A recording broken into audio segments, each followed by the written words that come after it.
মানুষকে গাফিল করে দিয়েছে, মানুষকে দূরে ঠেলে দিয়েছে আল্লাহর স্মরণ থেকে, আল্লাহ তাআলার ইবাদত করা থেকে মানুষকে দূরে সরিয়ে দিয়েছে।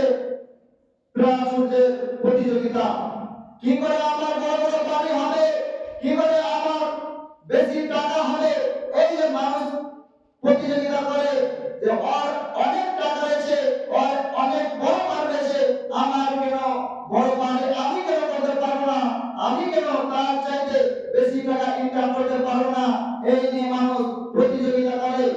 মানুষ ভুলে গেছে যে আল্লাহ তাআলার জন্য আমাকে কিছু সময় দিতে হবে। এই কথা আল্লাহ তাআলা বলেছেন, আল-হাকুমুত তাকাসুর, মানুষের প্রাচুর্যের প্রতিযোগিতা আত্মভোলা করে গেছে। কতদিন পর্যন্ত? হাত্তা যুরতুমুল মাকাবির, যতক্ষণ না সে কবরে সাক্ষাৎ করেছে, যতক্ষণ না সে আজরাইলের সাথে সাক্ষাৎ করেছে, ততদিন পর্যন্ত মানুষ ভুলে গেছে, আল্লাহ তাআলার স্মরণ থেকে দূরে সরে গেছে। তারপর আল্লাহ তাআলা বলেন, কাল্লা সাওফা তা'লামুন, কখনোই নয়, শীঘ্রই তারা জানতে পারবে। যারা ধন সম্পদের পেছনে ছুটতে ছুটতে আল্লাহ তাআলা ভুলে গেছে, তারা শীঘ্রই জানতে পারবে। সুম্মা কাল্লা সাওফা তা'লামুন, অতঃপর কখনোই নয়, শীঘ্রই তারা জানতে পারবে।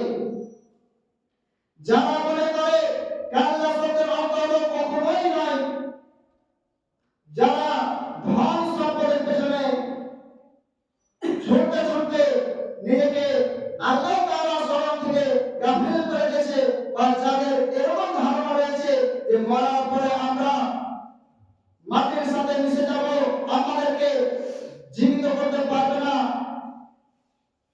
এই মানুষগুলোকে আল্লাহ তাআলা বলছেন কাল্লা, কখনোই নয়। তাদের ধারণাটা হলো ভুল ধারণা। এই কথা আল্লাহ তাআলা বলছেন যে কাল্লা, যারা এই ধারণা করে বেড়ায় যে আমরা যখন মারা যাব আমাদেরকে আর পুনর্জীবিত করতে পারবে না, এই ধারণা তাদের ভুল ধারণা।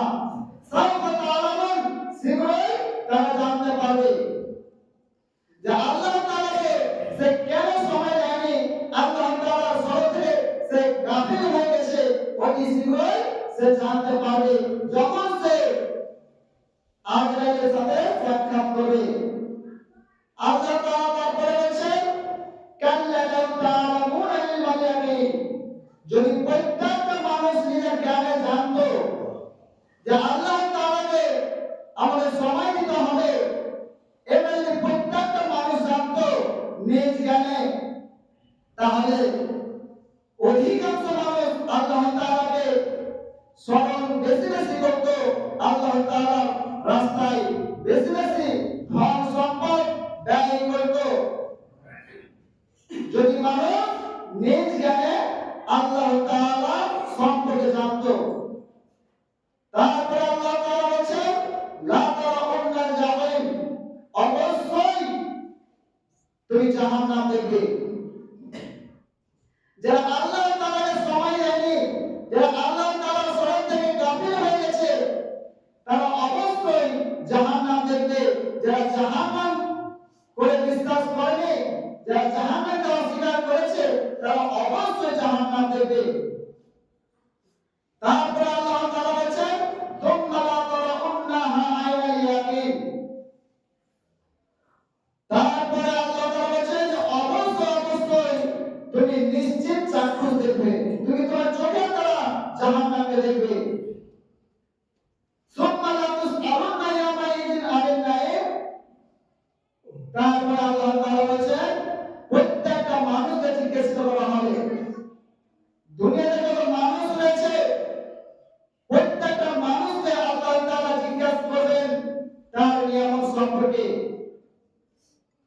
আল্লাহ তাআলা যে নিয়ামত মানুষকে দিয়েছে, এই নিয়ামতগুলো সে কোন কাজে ব্যবহার করেছে, এই নিয়ামত সম্পর্কে প্রত্যেকটা মানুষকে সেটি জিজ্ঞাসা করা হবে।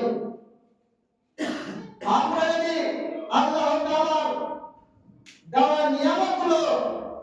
সঠিক কাজে ব্যবহার করি, তাহলে আমরা সেদিন জাহান্নাম থেকে বেঁচে যাব, নচেত আমরা জাহান্নাম থেকে বাঁচতে পারবো না।